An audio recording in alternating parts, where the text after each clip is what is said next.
Hey guys, I'm Dov, and today I'm back with more Total War Warhammer 2 online action. We're back today with the Empire. Balthazar Gelt's going to be defending the outskirts of Altdorf against a massive Greenskin Wa, so let's go ahead and take a look at the army compositions. Balthazar here is going to be entirely focused on Lord Sniping with magic, with just Final Transmutation. We don't even have Metal Shifting. Just Final Transmutation and Arcane Conduit and Staff of Volans, both of which are currently active as we try and get some Winds of Magic at the start of the battle. To be his bodyguard up in the air in case of Azag, we've got an Empire Captain here. He does have Hold a Line, which gives +5 melee defense and some leadership as well. Not the best thing in the world, but it's certainly more useful than it was before. Had a little bit of extra gold, so I figured why not take it. We've got some Pistoliers and the Tempelhof Luminarch here, charging up a shot, so you can see I'm going very heavy for a Lord Sniping build, since the Greenskins tend to have weak leadership, and of course the Wa mechanic revolves entirely around the Greenskin Lord, so not only will they have leadership issues if you can get rid of their Lord, but you know, they won't be able to use that Wa mechanic as well. So we've also got some Royal Altdorf Gryphites, a couple of Reichsguard over here. One of them is the Zentler's Reichsguard, a line of just Spearmen and Spearmen with shields. We've got 5 in total. Another unit of Reichsguard over here. And that's pretty much it for my build, for my opponent. You can see he's got some Wolf Riders over here, some Spider Riders hidden in the opposite corner, who look to be going after my Tempelhof Luminarch in just a moment. He's got some Savage Orcs and Orc Boys in the center with some Orc Biggins as well. Wurzag going to be leading the way with a Gobbo Big Boss. Let's take a look at his loadout here. He's got Fists of Gork, Foot of Gork, Bonewood Staff, no Squiggly Beast. Interesting. The Squiggly Beast is particularly powerful. It gives you extra power reserves, which is very good. But anyway, FGA to get and Wa. He's also got Rusty Heirs, Night Gobbo Regiments of Renown. It looks like a couple of Orc Biggins, Orc Boar Biggins, that is, and some Goblin Wolf Chariots as well. So let's get the battle into full gear. You can see my opponent pulling back. He's going to try and use his mobility here to go after the Tempelhof Luminarch, it looks like, but that's fine by me. It gives me plenty of time to regenerate Winds of Magic with old Balthazar here, so we're going to run him forward and get ready to throw an Overcast Final Transmutation on old Wurzag there. But you can see these Spider Riders making their way up and around. All my cavalry here is hidden in the woods, so of course my opponent can't see them. But we are going to unleash hell here, and the Spider Riders don't see it coming. Ooh, it looks like they actually try and pull away at the last second, but it's not quite in time. The Reichsguard do get in a good charge and start to do some damage, start to wrap up some of the unit models there. And the Royal Altdorf Gryphites, of course, following up quickly, going to apply a very fast terror route, and both of those Gobbo Spider Riders are off the field. Meanwhile, we dropped a Final Transmutation on old Wurzag here, and check out the damage it's doing. A very solid amount of damage, about half his HP in terms of raw HP damage there. Did quite a bit to the Gobbo Big Boss as well, so very good stuff, of course. If you can take out the Greenskin Lord, like I said, before the main engagement gets underway, it's very beneficial. You can see that's already started to tilt the balance power a bit in my favor. Spider Riders here are going to be seen off the edge of the map by the Reichsguard and the Altdorf Gryphites here, so the Wolf Riders are trying to make their way up and around, going to try and shoot this little gap here and come up and get on the Luminarch on the other side, but of course I also still have the Zentler's Reichsguard hidden in the woods here. I didn't commit these guys to fight those Spider Riders, so they're hidden here as well as sort of insurance policy. We're going to bring the Captain down. Obviously, he can't really tie down too many of the unit models there, but he is going to cut up a couple of them, hopefully. There you go, buddy. He got one. Anyway. And then once my Reichsguard emerge from the woods here, these guys are going to try and get out of the way. The Luminarch is going to pop a shot on these Boar Biggins here, since they're one of the few threats to my cavalry. And essentially what I'm trying to do is eliminate all the threats to my Reichsguard, so I can just cycle charge this big infantry blob to death. And we should be able to do that pretty effectively. At this point, though, Wurzag's just about in range of the Luminarch, so as soon as we can, we're going to try and pop a shot on him and get him off the battlefield. You can see Luminarch at the last second here actually going to turn and fire at Wurzag, and it does manage to connect. Barely still alive. He's got 87 hit points left, and he actually routs, so With the loss of leadership already, he didn't get to use his Wa, so very beneficial. You can see in the front line we're going after those Wolf Riders who, again, desperately trying to get at that Tempelhof Luminarch, but the Zintlers Reichsguard have something to say about that. And at this point, my opponent's just going to go ahead and admit defeat, which, I mean, I don't blame him for. With the Greenskins, especially if you don't get that Wa off, it's really hard to win without leadership, particularly with the Royal Altdorf Griffites on the field, that terror-causing unit. My opponent really didn't have any units that were immune to psychology. The Savage Orcs will be immune to psychology for about 3 seconds until they get hit by a charge by some Reichsguard or the Griffites themselves, and then their frenzy will drop, and then they'll terror route. So yeah, everything else would have been susceptible to terror routing. So I definitely understand my opponent admitting defeat there, but yeah, Greenskins, a very strong faction, but the Empire, it's just such a Swiss Army knife. You know, they can go super heavy on the Lord sniping, and you know, there's some things you could do to try and prevent Balthazar from getting close, but, you know, the Overcast Final Transmutation, there's really not a lot of recourse you have against that, except to maybe just hide your Lord at the start of the battle. And then, obviously, you want to push forward as quickly as possible. My opponent kind of hung back there a little bit, was trying to get after the Tempelhof Luminarch, but, unfortunately, his ambush got ambushed and ended up being a little bit of a liability for him. Since that one was so quick, let's go ahead and jump into another Empire cast here. We've got Karl Franz leading the way against the High Elves, so he's going to be on a horse leading the Royal Altdorf Griffites as per usual. We've got a Lore of Life, a Wizard, and a Witch Hunter.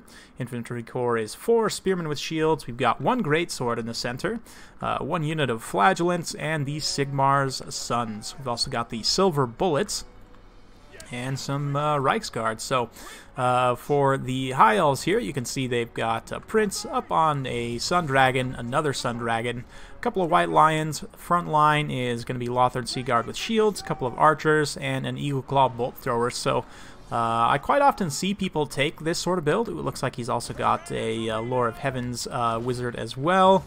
Actually took all the spells, so this is kind of a sign of a new player, but let's see here. Let's see. Yeah, he's actually got all of them, so yeah, you definitely want to go through and cut some of those spells, but I've seen armies like this regularly on multiplayer, and spoiler alert, if you couldn't tell from the timer, this is not going to work. It just, to take an all-range build like this, you have nothing to protect these Lothern Seaguard, and you're going to be throwing them into melee against much more cost-effective state troops, at least much more cost-effective in melee. White Lions are really just not very good.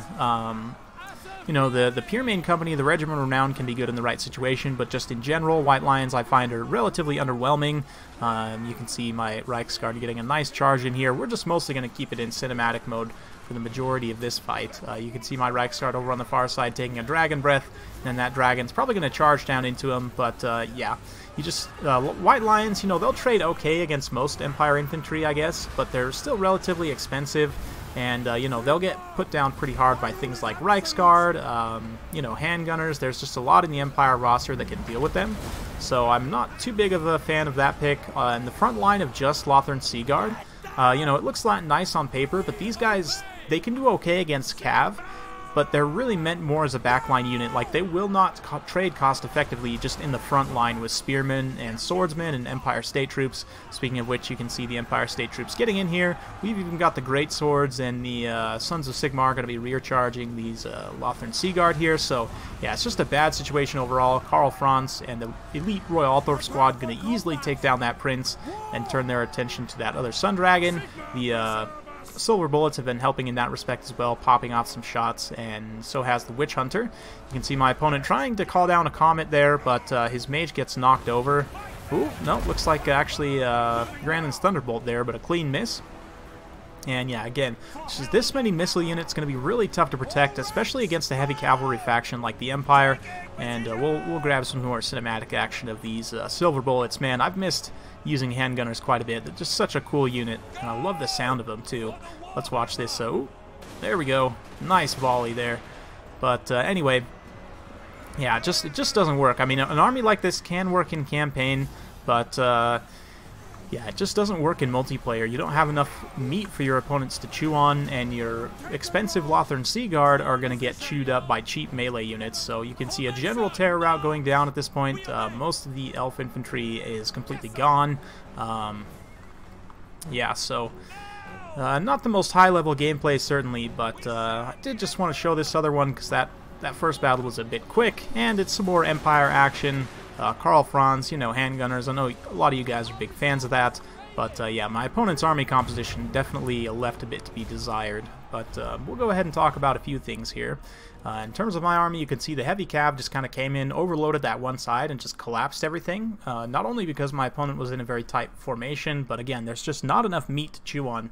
Only 2 units of infantry here with a lot of skirmishers to protect, and Lothar and Seaguard do need protecting from infantry. They'll do okay against cav and you know, monsters and stuff, but you don't want them fighting other infantry, certainly. So keep that in mind. But yeah, I mean, the Sun Dragons, I've found them to be a little bit underwhelming just in general. They don't have great armor, and especially against a faction with AP missiles like the Empire, doesn't really matter that much. They'll still get shot up regardless. You know, Demigryph Knights can put them down, so yeah, just a lot of my opponent's army picks I'm really not that big of a fan of. To be honest, really the only thing I really like about his army is the Eagle Claw Bolt Thrower, but we'll talk about that in just a second here. In terms of my army, pretty much functioned completely as intended. We just ran in, got rid of the Lothar and Seaguard in melee. The Cav was able to overload and collapse and deal very effectively with the dragons as well. So Franz showing his might as a dragon slayer there. And yeah, the infantry line barely touched. That's the danger you risk by going with a build like that with so many missiles. But in terms of a build here for High Elves versus Empire, there's a lot of different ways that matchup can go. But from the High Elves perspective, just to kind of throw out a quick build here, Alario, probably pretty solid in this matchup. Teclis is probably pretty solid as well.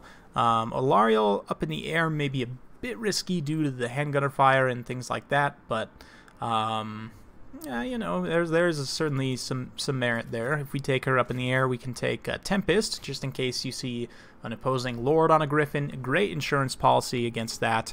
And, you know, take Earthblood as well, of course, and Shield Stone of Ishin, Star of Averlorn. And then I'd probably go with just a front line of Spearmen here. Let's see here. To deal with enemy heavy cavalry, Demigryph Knights will outclass Dragon Princes pretty hard, but Dragon Princes will pretty much beat everything else. Like, they'll beat Reiksguard, Empire Knights, stuff like that. So a couple of Dragon Princes can be pretty decent, and properly supported against Reiksguard, they'll do just fine. Or sorry, against Demigryph Knights, they'll still do pretty well.